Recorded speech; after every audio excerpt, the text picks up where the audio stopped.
प्रक्रिया जो कि आनुवांशिकता को निर्धारित करती है और एक सामाजिक सांस्कृतिक कारक है। जल्दी से बताइए क्वेश्चन नंबर 30 में विकास सिद्धांत के संदर्भ में परिपक्वता क्या है? है ना? आपको बताना परिपक्वता के लिए क्या होती है? परिपक्वता बहुत ही अच्छा शब्द है। क्वेश्चन नंबर 30 के अंदर आपने सी कमेंट करा है, एक जैविक प्रक्रिया है जो कि आनुवांशिकता से निर्धारित होती है, बिल्कुल सही है। यानी कि किसी व्यक्ति का इसके अंदर एक जेम्स ड्रेवर की परिभाषा याद आती है मुझे, बहुत ही अच्छी परिभाषा है। जेम्स ड्रेवर कहते हैं कि किसी व्यक्ति का विकास उससे अधिक नहीं हो सकता, जितना उसका वंशानुक्रम प्रभावित बनाता है। यानी कि उसमें परिपक्वता भी आती है, जैसे कि मान लीजिए कोई व्यक्ति है जो एक बकरी है ना? एक गाय है। बकरी के बच्चे को आप कितना भी खिला दें और गाय के बच्चे को कुछ नहीं खिलाएँ तो गाय का बच्चा वैसे ही बड़ा रहेगा क्योंकि उसके अंदर जो है वो परिपक्वता पे जाने पर उसके जो गुण प्रकट होंगे या वो जो विकास करेगा वो ज़्यादा होगा। तो इसके अंदर अगला प्रश्न देखेंगे एक शिक्षक पाता है कि कक्षा में एक छात्र को गणित समझने में कठिनाई होती है, लेकिन वह कला में बहुत अच्छा है। यह विकास के किस सिद्धांत को दर्शाता है?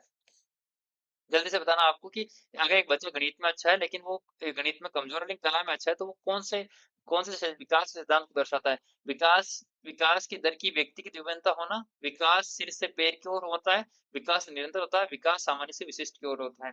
आपको बताना है इसके अंदर क्या हो जाएगा? क्वेश्चन नंबर 31 के अंदर कमेंट करके बताएँ जल्दी से। 30 में सी आप सभी का सही है, कल्पना जी, लक्ष्मी कंवर, शाहिद आपका सी बिल्कुल सही है। जल्दी से कमेंट करके बताएँगे आप लोग शिक्षक हाँ।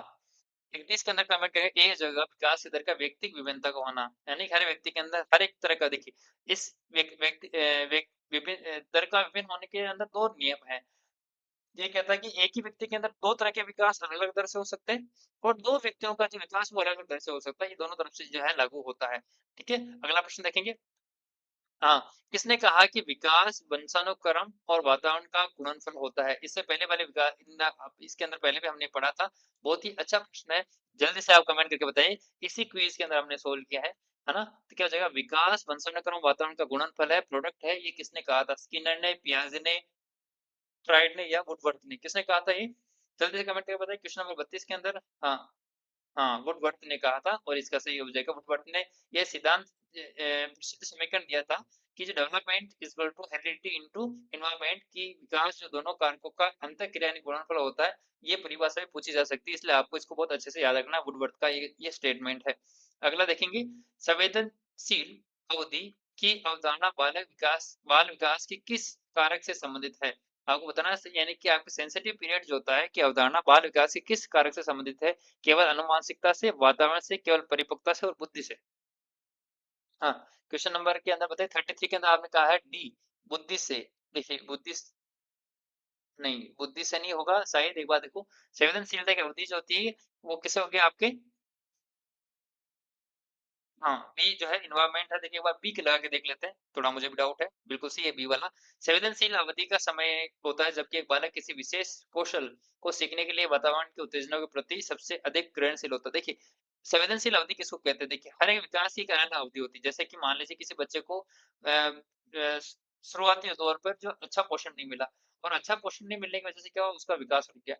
इसका मतलब क्या होगा कि अगर उसे अच्छा पोषण मिलता है तो उस सेंसिटिव टाइम में उसका विकास अच्छा हो जाता है।